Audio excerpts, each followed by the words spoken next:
Student आज start करने वाले क्लास 12th का second video lecture type on क्या थर्ड टाइप पे लीनियर डिफरेंशियल इक्वेशन और क्या वेरिएबल एक्स पे या फिर क्या वाई पे। इससे पहले वाले वीडियो लेक्चर में हमने टाइप को डिटेक्ट करना कि यानी कैसे पहचाना जाता है कि ये क्वेश्चन जो है वो लीनियर डिफरेंशियल इक्वेशन का, उसके बाद उसमें स्टैंडर्ड फॉर्म में मेंटेन करना, पी और क्यू की वैल्यू को सेपरेट करना, उसके बाद फिर इंटीग्रल फैक्टर निकालना और फिर क्या उसका सॉल्यूशन देना। ठीक है, तो इसी तरीके से आज भी कुछ क्वेश्चन है जो प्रीवियस ईयर के एग्जामिनेशन में आए हुए हैं, उनको भी हम सॉल्व करेंगे और सिंप्लीफाई करेंगे। ठीक है, चलिए स्टूडेंट पहले क्वेश्चन तरफ मूव करते हैं। पहला क्वेश्चन आपको दे रखा क्या सीबीएसई 2008 और फिर 11 में आया हुआ cos square x dy over dx plus y is equal to क्या 10x। ठीक है, तो पहले क्वेश्चन को आराम से कॉपी करेंगे। ठीक है, कॉपी करने में कोई दिक्कत नहीं, आराम से बहुत अच्छे आराम से कॉपी करिए इसको। तो क्वेश्चन पहला आपको दे रखा क्या, क्वेश्चन नंबर 1 क्या दे रखा है cos स्क्वायर x, उसके बाद फिर क्या dy ओवर dx प्लस कितना यहाँ पे y इज इक्वल टू क्या 10x। ठीक है, तो सबसे पहले इसको फिर से पहचानेंगे। ऊपर कौन चमक रहा है आपके लिए y, तो बगल में पूरे इक्वेशन में क्या होना चाहिए y नाम का फंक्शन होना चाहिए, उसकी पावर क्या होनी चाहिए 1 होनी चाहिए। ठीक है, y नाम का एल्जेब्रिक फंक्शन। ठीक है, आप ये मत कह देना कि वहां पे sec y लिखा है, तो ये भी कह दो कि भाई ये y का फंक्शन है और वो भी ये लीनियर पावर में दे रखा है। ठीक है, ये जो y की पावर दे रखी ना ये ट्रिग्नोमेट्रिक फंक्शन में दे रखा है। ठीक है, लेकिन इस वाई टाइम में अगर y होना चाहिए तो वो कैसा होना चाहिए एल्जेब्रिक फॉर्म में। ठीक है, यानी उसके साथ ना ट्रिग्नोमेट्रिक होना चाहिए, ना ही एक्सपोनेंशियल फंक्शन होना चाहिए, ना ही लॉग वाला होना चाहिए।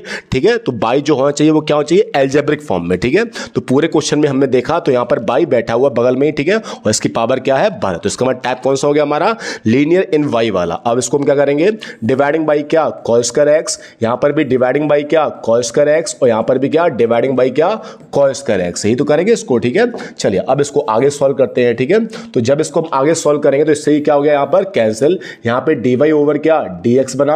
अच्छा cos स्क्वायर x जब ऊपर जाएगा तो क्या आएगा sec स्क्वायर क्या x हो जाएगा ना, साथ में क्या रहेगा y। अच्छा इसको एक काम करो थोड़ा सॉल्व कर लो। ठीक है, इसको हम सॉल्व करेंगे तो 10x का मतलब क्या हुआ sin x अपॉन क्या cos x, और वो अपॉन वाला cos इससे मल्टीप्लाई हुआ, या फिर एक काम करिए cos स्क्वायर x को आप ऊपर भेज दो। ठीक है, ये काम करिए ज्यादा सही रहेगा। ठीक है, तो बताओ ये 10x वैसे का वैसा और ये बगल में जाए कौन बन जाए cos स्क्वायर x यानी क्या sec स्क्वायर x, यही तो बना। तो जब मैं कंपेयर करूंगा तो यहां पे p इज इक्वल टू कितना आएगा sec स्क्वायर x और यहां पर q इज इक्वल टू कितना आएगा 10x और इंटू कितना sec स्क्वायर क्या x। चलिए अब निकालते क्या इसका सेकंड पॉइंट। जब आप p और q को पता कर लो उसके बाद हम सेकंड पॉइंट की तरफ बढ़ते हैं, और सेकंड पॉइंट जो हमारा होता है वो क्या होता है इसका इंटीग्रल फैक्टर फाइंड करना। चलिए इंटीग्रल फैक्टर फाइंड करते हैं। तो फॉर्मूला क्या होता है e टू दी पावर क्या किसका इंटीग्रेशन इस p का इंटीग्रेशन, और बताओ sec स्क्वायर x का इंटीग्रेशन कितना हुआ 10x हुआ, कितना हुआ 10x। तो यहां से हमें इंटीग्रल फैक्टर जो अपना है वो कितना मिला e टू दी पावर क्या 10x। चलिए स्टूडेंट अब बढ़ते हैं तीसरे वाले रूल की तरफ।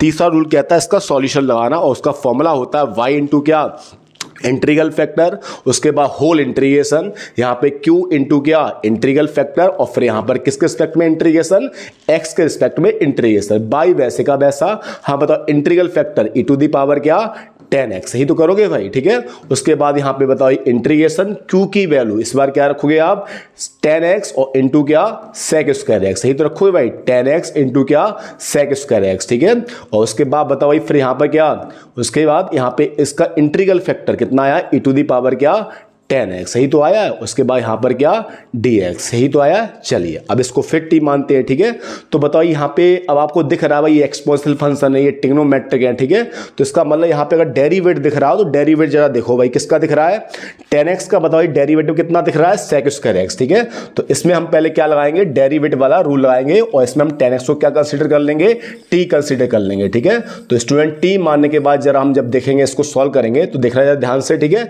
तो लेट बताओ हमने क्या मान लिया कि 10x इज इक्वल टू क्या t, और आपको मालूम है 10x का डेरिवेटिव sec स्क्वायर x बगल में क्या आता है dx और इस बगल में कितना आता है dt, यानी जहां पर भी sec स्क्वायर x dx दिखेगा वहां पे हम सीधे क्या डाल देंगे dt डाल देंगे। ठीक है, तो बताओ ये y e to the power 10x वैसे का वैसा, यहां पे सबका इंटीग्रेशन जरा देखना ध्यान से भाई, ये sec स्क्वायर x है और ये क्या है dx है, तो इसकी जगह पर हम क्या लिखने वाले हैं dt लिखने वाले। ठीक है, बताइए e to the power 10x को क्या मान लिया t, तो ये बनेगा e की पावर क्या टी, और बताओ ये एक 10x बच गया, इसके यहाँ पर क्या टी। अच्छा ऐसे ही क्वेश्चन हमने पहले किया था, उसमें क्या लगाया था, फर्स्ट इंटू क्या सेकंड रूल, और क्या ध्यान में रखा था, आइलेट रूल ध्यान में रखा था, आइलेट रूल, ठीक है। ये एक्सपोनेंशियल है, ये अलजेब्रिक है, ठीक है, तो इसको फर्स्ट मानेंगे, उसे क्या मानेंगे सेकंड, और तुरंत क्या लगा देंगे फर्स्ट इंटू क्या सेकंड रूल, तो y e to the power क्या 10x, और बताओ भाई यहां पे जब फर्स्ट इंटू सेकंड रूल लगाएंगे तो फर्स्ट इंटू सेकंड रूल क्या कहता है भैया, वो यही कहता है पहला वाला वैसे का वैसा, और दूसरे क्या इंटीग्रेशन यानी e टू दी पावर क्या t माइनस सबका इंटीग्रेशन, पहले वाले का डेरिवेट t का डेरिवेट t के रिस्पेक्ट में 1 हुआ, आपको मालूम है होशियार बच्चों, और दूसरा बताओ e की पावर t का इंटीग्रेशन e की पावर t, और यहां पे फिर से क्या dt, ठीक है। सॉल्यूशन तब तक नहीं होगा जब तक पूरी इक्वेशन में इंटीग्रेशन के साइन हट नहीं जाते हैं। अब एक साइन और बच्चा उसको भी टाल ले रहे भाई, तो y e to the power क्या 10x, और यहां पे बताओ क्या t e to the power क्या t, और बताइए 1 इंटू दिस यानी e की पावर t, और e की पावर t का इंटीग्रेशन e की पावर t इटसेल्फ, और प्लस कितना c। अब बताना उसके बाद यहाँ पे t आ रहा, और t की वैल्यू आप थोड़ा बता देना भाई कि यहाँ पे हमने t इज इक्वल टू क्या यूज कर रखा है, यहाँ पे भैया हमने t की वैल्यू क्या यूज कर रखी है 10x। तो इस तरीके से एक और सिंपल क्वेश्चन 2008 और 11 में लीनियर डिफरेंशियल इक्वेशन, वो भी क्या इन वेरिएबल y वाला सिंप्लीफाई हो गया, ठीक है। चलिए अगले क्वेश्चन तरफ मूव करते हैं भैया, ठीक है। तो अगला क्वेश्चन एक और दे रखा है, ये भी सिंपल सा क्वेश्चन है, ठीक है, 2006 में आया हुआ, ठीक है, और शायद ये वाला क्वेश्चन मेरे ख्याल से पिछले वाले वीडियो लेक्चर में हो भी चुका है, ठीक है। चलिए कोई बात नहीं, इस वाले वीडियो लेक्चर में भी देख लेते हैं, इसको सॉल्व कर लेते हैं, क्योंकि क्वेश्चन रिपीट हो गया तो कोई दिक्कत नहीं, सॉल्व करेंगे तो कुछ ना कुछ कंसेप्ट क्लियर ही होते भाई, ठीक है। तो x dy ओवर क्या dx माइनस क्या y इज इक्वल टू यहां पर क्या है 2x और क्या है q है, ठीक है। इसको भी पहचानेंगे भाई, ठीक है। बताओ ऊपर कौन है, बाई है, dy है ना। अब पूरे फंक्शन में एल्जेब्रिक फॉर्म में क्या आना चाहिए बाई, यानी बाई दिखना चाहिए पूरे क्वेश्चन में कहीं ना कहीं, और वो भी कहां न्यूमरेटर यानी ऊपर। तो बताओ यहां पे ऊपर x है, यहां पे ऊपर बाई है, यहां पे क्या 2x³ है, ठीक है। तो इस वाले में बाई दिख गया, और बाई की पावर क्या होनी चाहिए सिर्फ 1 होनी चाहिए, इसके अलावा कुछ नहीं। तो इसका मतलब ये बाई में लीनियर हो गया। अब इसको सेट करना है, dividing by x dividing by x dividing by क्या x, तो यहां पे कैंसिल होने के बाद बनेगा dy ओवर dx। अगर मैं प्लस साइन इधर कर दूं और इस -1/x को इधर लिख दूं, बाई को बगल में कर दूं, और यहां पर क्या 2x कर, तो कोई दिक्कत तो नहीं होगी भाई, ठीक है, क्योंकि प्लस इंटू माइनस माइनस ही तो होगा, और y इंटू 1/x यही तो होगा। तो इसका मतलब इसको मैंने एडजस्ट कर दिया, बाकी और कुछ नहीं किया है, ठीक है। कंपेयर करेंगे किससे, स्टैंडर्ड फॉर्म से, और स्टैंडर्ड फॉर्म कहती है क्या dy over dx plus py equal to क्या होता है q होता। तो यहां से बताओ p की वैल्यू क्या आएगी -1/x, और बताओ q की वैल्यू क्या आएगी 2x² ही तो आएगी। चलिए अब निकालते हैं यहां पे क्या इंटीग्रल फैक्टर, और बताना स्टूडेंट इंटीग्रल फैक्टर क्या होता है e टू दी पावर क्या इसका इंटीग्रेशन, माइनस साइन बाहर निकाल दिया, और बताओ भैया 1/x का इंटीग्रेशन क्या log x होता है, log x ही तो होता है भाई, ठीक है।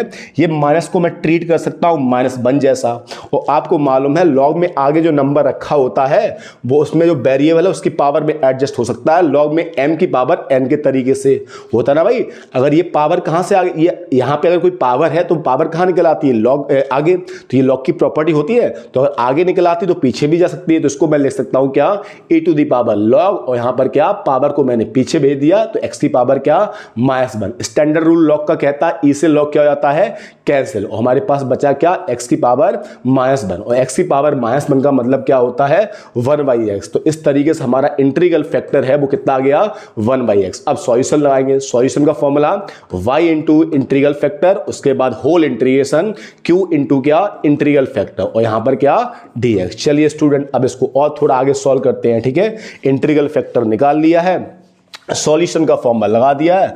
अब बस क्या एक बात थोड़ा है छोटा मोटा इंटीग्रेशन और करना है, क्वेश्चन हमारा निबट जाएगा भैया इसी तरीके से, ठीक है।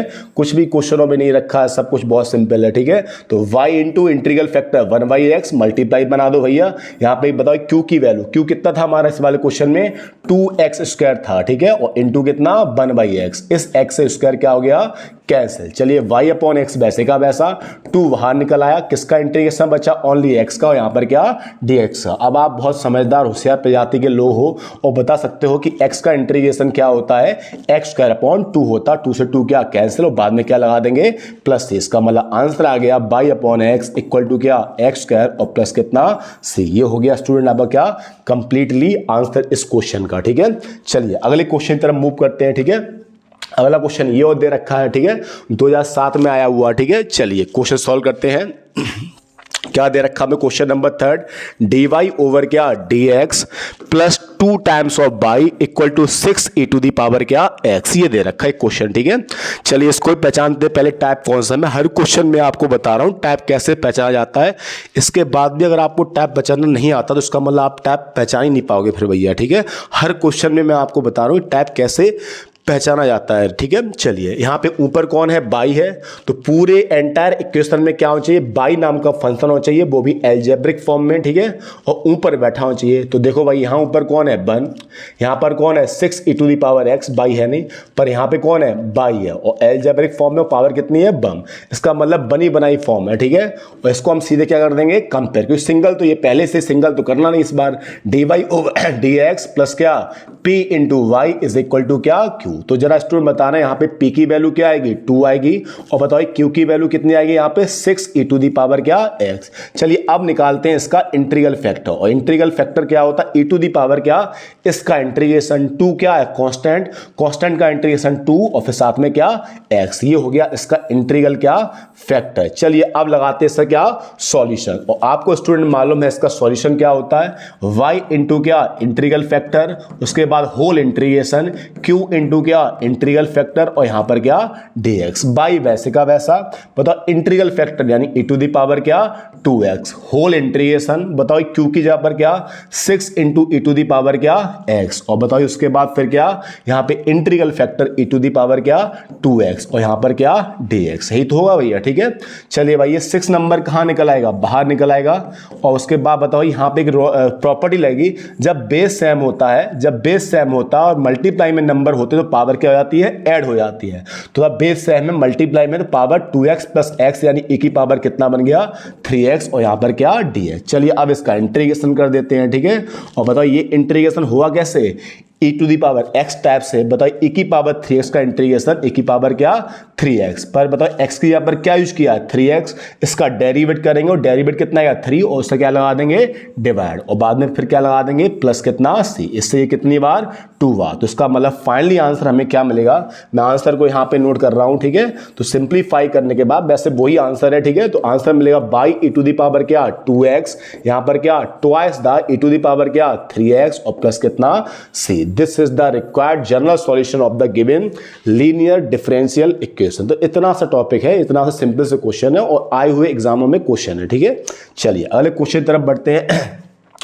अगला क्वेश्चन आपको दे रखा है, हाँ ये वाला क्वेश्चन बढ़िया है। ठीक है, इसमें ऊपर क्या दे रखा x दे रखा dx। ठीक है, कंफ्यूज करने के, जबकि ये फॉर्म किसकी है बाई वाले की। ठीक है, क्योंकि चेक करेंगे, और ऐसे ही क्वेश्चन से अब क्या होते कंसेप्ट थोड़े और अच्छे होंगे पहचानने वाले। ठीक है, जब आपको क्वेश्चन किसी उल्टी सीधी फॉर्म में दे रखा हुआ। ठीक है, चलिए पहले क्वेश्चन को आराम से देखिए, और 2011 में आया हुआ क्वेश्चन है। ठीक है, तो क्वेश्चन हमें क्या दे रखा है, y प्लस 3x स्क्वायर यही दे रखा है, यहाँ पे dx ओवर क्या dy इज इक्वल टू क्या x। चलो बाय द वे हमने ये मान लिया, क्या मान लिया कि मतलब ये क्वेश्चन dx वाला, हमारा ध्यान नहीं गया, हमने ये मान लिया ये क्वेश्चन ये dx वाला है, यानी dx वाली फॉर्म में लीनियर इन x में हुआ। तो अगर ऊपर x है तो बताओ पूरे क्वेश्चन में क्या होना चाहिए, x की पावर सिर्फ क्या होनी चाहिए 1, और एक ही बार वो फंस आए। अब देखो यहाँ पे x की पावर क्या है 1, और यहाँ पे कितना हो गया 2। तो ऐसा कभी हो सकता है, इसका मतलब ये वाला क्वेश्चन dx वाले टाइप का है ही नहीं, क्योंकि अगर dx वाला टाइप होता, चलो यहाँ पे x की पावर 1 है, लेकिन यहाँ पर क्या हुई 2, इसका मतलब ये x में नहीं है। अब सीधी बात है, x में नहीं होगा तो किस में होगा, बाई में होगा। ठीक है, तो एक काम करते हैं, पहले इसको फॉर्म को एडजस्ट करते हैं, dx ओवर dy, ये मल्टीप्लाई वाली चीज यहाँ पे किस में आएगी डिवाइड में, तो यहाँ पे y प्लस क्या 3x स्क्वायर। अच्छा हमने इतना एनालिसिस कर लिया है कि ये x वाली फॉर्म नहीं है, क्योंकि यहाँ पे अगर dx ऊपर है तो x नाम का वेरिएबल सिर्फ सिंगल पावर होना चाहिए, इसके अलावा नहीं होना चाहिए, जबकि यहाँ पे 1 भी है और क्या है 2 भी है। चलिए अब इसको हम चेक करते हैं dy ओवर क्या dx। तो इधर मैंने रेसिप्रोकल रूल लगा दिया, नीचे वाला ऊपर, ऊपर वाला क्या नीचे, तो इधर भी लगाना पड़ेगा। तो y प्लस 3x स्क्वायर ऊपर और बताओ x क्या नीचे। अब जरा देखो एक काम करते हैं, पहले ये सेपरेट सेपरेट डिवाइड कर देते हैं तो थोड़ा पहचानने में अच्छा लगेगा। ठीक है, तो यहाँ पर आएगा y अपॉन एक्स, और बताओ यहाँ पर कितना आएगा भाई 3x आएगा। ठीक है, अब जरा चेक करो भाई, बताओ ऊपर कौन बैठा है बाई, तो पूरी क्वेश्चन में ऊपर कौन बैठा होना चाहिए बाई और उसकी पावर क्या 1, इसके अलावा बाई कहीं होना ही नहीं चाहिए। अब देखो भाई बाई यहाँ पे बैठा ना, कितनी पावर है 1 है, इसके अलावा कहीं बाई दिख रहा है क्या, नहीं, तो इसका मतलब ये वाली फॉर्म कौन सी थी dy over dx plus p y equal to क्या q, और ये वाली फॉर्म कहती है कि बाई वाला फंक्शन बिल्कुल इसके बगल में चलाओ वरना वो रूठ जाएगा भैया। ठीक है, तो माइनस बाई अपॉन एक्स और इक्वल टू कितना 3x। ठीक है, चलिए अब इसको थोड़ा और स्टैंडर्ड फॉर्म में मेंटेन करते हैं। तो बताओ यहाँ पे जब लिखेंगे इसको तो dy ओवर क्या dx, बताओ प्लस साइन छोड़ना पड़ता है बीच में स्टैंडर्ड फॉर्म के लिए। बताओ यहाँ पे मैं लिखता हूँ माइनस 1 अपॉन एक्स और साथ में क्या बाई और यहाँ पर क्या 3x। कंपेयर करने बताओ यहाँ पे p इक्वल टू कितना आएगा माइनस 1 बाई एक्स और यहाँ पे q इक्वल टू कितना आएगा 3x। चलिए अब हम क्या निकालेंगे इसमें इंटीग्रल फैक्टर। जब हमारा p और q निकल आता है उसके बाद हमारा दूसरा रूल कहता है कि आप अपना इंटीग्रल फैक्टर चुपचाप से निकाल के बैठ जाइए भैया, क्योंकि उसका काम किस में आता है सॉल्यूशन में आता है, और सॉल्यूशन में जब काम आता है तो उसको निकालना कंपलसरी है भाई। ठीक है, तो integral factor is equal to क्या e टू दी पावर किसका इंटीग्रेशन p का, माइनस साइन बाहर और 1/x का इंटीग्रेशन log x। और ये वाइट टर्म बहुत यूज हो रही है, अब इसको मैं बार बार नहीं समझाऊंगा कहाँ माइनस साइन कर देता हूँ, तो इसको मैं सीधे लिखूंगा e to the power log x की पावर क्या -1, इसे ही कैंसिल, इसका मतलब x की पावर -1 का मतलब कितना 1/x। अब लगाते हैं solution y into integral factor, उसके बाद सब का इंटीग्रेशन q इंटू क्या इंटीग्रल फैक्टर और यहाँ पर क्या dx। चलिए बाई वैसे का वैसा इंटीग्रल फैक्टर 1/x, सब का इंटीग्रेशन, हाँ q की जगह पर कितना 3x, कितना 3x और इंटीग्रल फैक्टर 1/x और यहाँ पर क्या dx। इस x से x क्या हो गया कैंसिल। बताइए y अपॉन एक्स वैसे का वैसा, बताओ 3 इंटू 1 3 कॉन्स्टेंट अब बाहर निकल आया, अंदर कुछ नहीं है तो 1 बचाओ, 1 का इंटीग्रेशन क्या x और प्लस कितना c। This is the required general solution of the given linear differential equation. तो इतना हलवा सा क्वेश्चन बस पहचानने की देरी है, और पहचानने को आपको मैंने इतने इजी कंसेप्ट बता रखे, आप आराम से उसको डिटेक्ट कर सकते हो। ठीक है, चलिए अगले क्वेश्चन की तरफ बढ़ते हैं। ठीक है, अगला क्वेश्चन ये और दे रखा आपको, स्टैंडर्ड फॉर्म नहीं है ध्यान से। ठीक है, डिस्टर्ब फॉर्म है 2013 में आया हुआ। ठीक है, तो ये भी कुछ सिखाया क्वेश्चन जरूर पक्का। तो x dy minus y plus क्या 2x स्क्वायर और यहाँ पर क्या dx इक्वल टू क्या 0। ठीक है, अच्छा इसमें तीनों टाइप समझते हैं कि भाई ये यही वाला क्यों है। अच्छा तो अगर मैं इसको वेरिएबल सेपरेट मेथड से मानूं तो बताओ मैंने क्या बताया था, ब्रैकेट के अंदर या तो x इन्वॉल्व होना चाहिए या फिर क्या बाई। इस बारे में देखना बाई भी इन्वॉल्व है और क्या x, तो इसका मतलब लीनियर तो नहीं है। ठीक है, होमोजीनियस में सारी पावर कैसे होनी चाहिए सेम, यहाँ 1 है यहाँ 1 है पर यहाँ कितना हो गया 2, इसका मतलब ये क्या है होमोजीनियस भी रही। तो बचा कौन भाई सॉल्व करने के लिए, ठीक है लीनियर बचा है। आप बताइए लीनियर में देखो जरा ध्यान से, पहली बात तो डी वाई कौन सी वाली फॉर्म बनेगा, यहाँ पे अगर मैं बाई को ऊपर रखता हूँ, वैसे ये d y over d x है नहीं अभी। ठीक है, अगर डी बाई को ऊपर रखूंगा तो बताओ बाई का फंक्शन ऊपर होना चाहिए और उसकी पावर क्या होनी चाहिए सिर्फ 1। तो देखो यहाँ पे बाई पावर सिर्फ कितनी है 1 और बाई कहीं भी यूज नहीं हुआ है।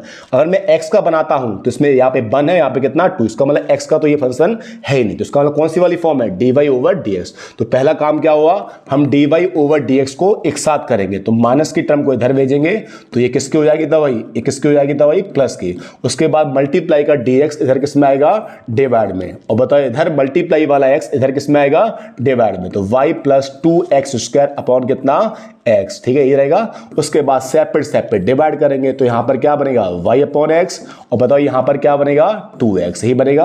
अब यहां पे ऊपर y आ गया है तो y का फंक्शन ऊपर बैठा होना चाहिए, उसकी पावर क्या होनी चाहिए 1, तो उसको इधर ले आते हैं बगल में, वही नाराज ना हो जाए d y over d x इसलिए। ठीक है, तो माइनस y अपॉन क्या x इज इक्वल टू कितना 2x। ठीक है, अगर मैं कंपेयर करूंगा इसको स्टैंडर्ड फॉर्म में, इसको मैं मेंटेन करूंगा तो आपको मालूम है d y over d x वैसे का वैसा प्लस यहां पर माइनस 1/x और साथ में क्या y इज इक्वल टू कितना 2x। बताओ p की वैल्यू कितनी आएगी माइनस 1/x और बताओ q की वैल्यू क्या आएगी 2x। अब निकालते क्या स्टेप नंबर सेकंडरी स्टेप क्या होता हमारा integral factor e to the power इसका इंटीग्रेशन माइनस साइन बाहर, और बहुत कॉमन चीज है ये वाली, बार बार यही सॉल्व कर रहे हो 1/x का इंटीग्रेशन log x। इसको मैं -1 मान सकता हूं, ये इधर आएगा log m की पावर n से, तो इसका मतलब यहां पे x की पावर -1 आएगा और इसका इंटीग्रेशन कितना हुआ 1/x, क्योंकि e से log क्या हो जाता है कैंसिल। ठीक है, और इंटीग्रल फैक्टर आने के बाद फिर हम लोग क्या लगाने वाले इसका सॉल्यूशन, ठीक है। तो देखना भाई सॉल्यूशन कैसे लगाते हैं इसका, ठीक है।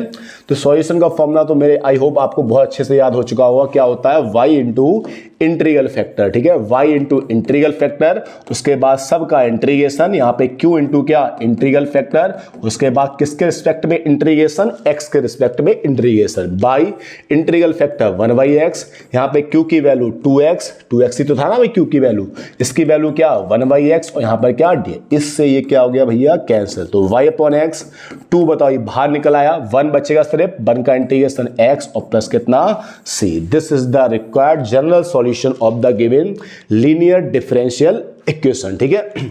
चलिए स्टूडेंट